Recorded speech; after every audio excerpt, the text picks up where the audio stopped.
અને ઋષિપુત્ર કહે છે કે મોટો માણસ જ્યારે ભૂલ કરતો હોય ત્યારે એને સામાન્ય જન કરતાં પનિશમેન્ટ એ મોટી મળતી હોય છે.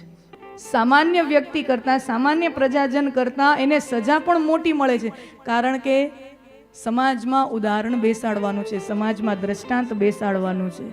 આપણે ત્યાં અશ્વમેધ યજ્ઞ કરતા ને, આમ વર્ણનો છે શાસ્ત્રોમાં કે રાજાઓ અશ્વમેધ યજ્ઞ કરતા. એમાં શું હોય કે ઘોડાને છૂટો મૂકી દેવામાં આવે. એ ઘોડો અલગ અલગ રાજ્યોમાં ફરે, અલગ અલગ રાજાઓના પ્રદેશમાં જાય અને ઘોડાની ઉપર તકતી જેવું, તાંબાના ઓલાનામાં તકતી જેવું રાખ્યું હોય પીઠ ઉપર, જેમાં રાજાનો ફરમાન કરેલો શાહી સિક્કા મારેલો એક ફરમાન હોય.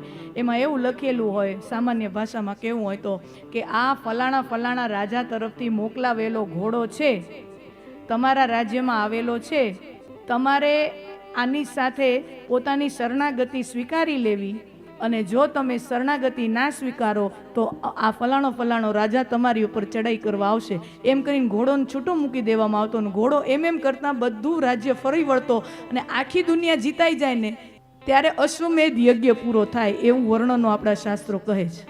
પછી એ રાજા જ્યારે એનું રાજતિલક થતું હોય, એને તાજપોશી થતી હોય, એનું રાજતિલક થતું હોય, રાજ્યાભિષેક થતો હોય, ત્યારે રાજા અને સામે પ્રજા હોય અને બધાની વચ્ચે જાહેર કાર્યક્રમની અંદર રાજા ઘોષણા કરતો હોય, અદંડયોસ્મી અદંડયોસ્મી અદંડયોસ્મી, હું રાજા છું, હું બધાને દંડ આપી શકું, મને કોઈ દંડ ન આપી શકે.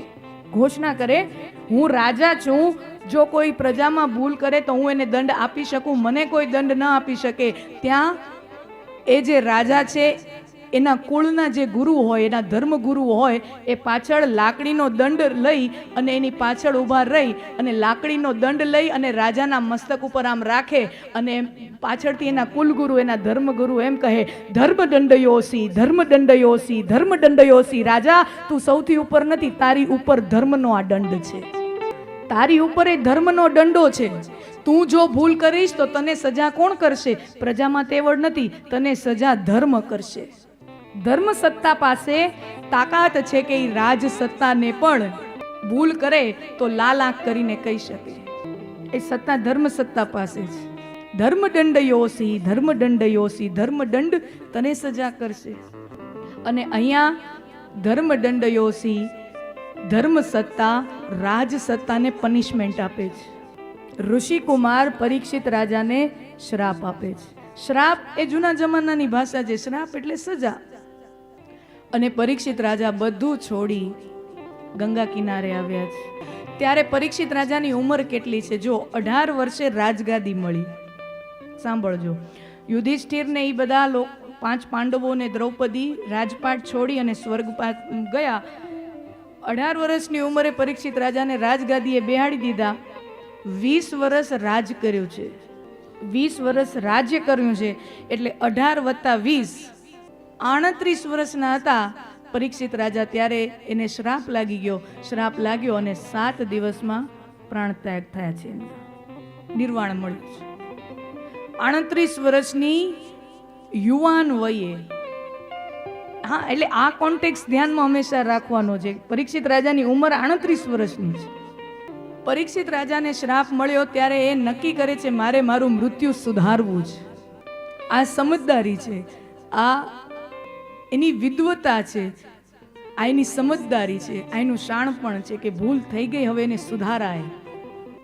રાજા હોવાનો અહંકાર, રાજા હોવાની સત્તા બધી સાઈડમાં મૂકી અને પોતાના મૃત્યુના સુધારવાના પ્રયાસમાં ગંગા કિનારે પહોંચી જાય. જુઓ, ઘણી વખત એવું થાય, મોટા ભાગે એવું થતું હોય, ઉંમર હોય ને ત્યાં સુધી અકલ ન હોય. તમે જોજો જોજો, દુનિયામાં જોજો, ઉંમર હોય ને ત્યાં અકલ ન હોય, અને અકલ આવે ને ત્યાં ઉંમર વહી ગઈ હોય. તમે જોજો દુનિયામાં બધાને અહીંયા બેઠા છે ને બધાને એમ થશે અત્યારે મને 50 થયા, અત્યારે મને 60 થયા, હું 20 વર્ષની હોત, અત્યારે જેટલી મને ખબર છે ને એટલી હું 20 વર્ષની હોત ને તઈ ખબર હોત ને તો હું ક્યાં હોત. થાય કે નહીં? વેપારીઓને એવું થતું હશે. બધાને એવું થાય કે અત્યારે મારી પાસે જે નોલેજ છે, અત્યારે મારી પાસે જે જ્ઞાન છે, એ જ્ઞાન જો મારી પાસે સમજદારી એ જો 25 વર્ષની ઉંમરે હોત તો અમે ક્યાં ના ક્યાં પહોંચી ગયા હોત. અત્યારે સફળ જ છીએ, પણ એ અત્યારે ખબર છે એટલી ત્યારે ખબર હોત ને તો ઓર ક્યાં ના ક્યાં પહોંચી ગયા હોત. દરેક વ્યક્તિ, આમાં કોઈ નાનો પાડી શકે કે મોટા ભાગે એવું હોય, ઉંમર હોય ત્યાં સુધી ઓલું ન હોય, અક્કલ ન હોય, ને અક્કલ આવે ત્યાં સુધી પણ ઉંમરે હોય અને અકલે હોય ત્યારે કોઈ વ્યક્તિ સ્વામી વિવેકાનંદ બની જાય ને ત્યારે કોઈ વ્યક્તિ પરીક્ષિત રાજા બની જાય. કે ઉંમરે હોય અને અકલે હોય, ઉંમરે હોય ને અકલે હોય ત્યારે કોઈ વ્યક્તિ મહાપુરુષ બની જાય.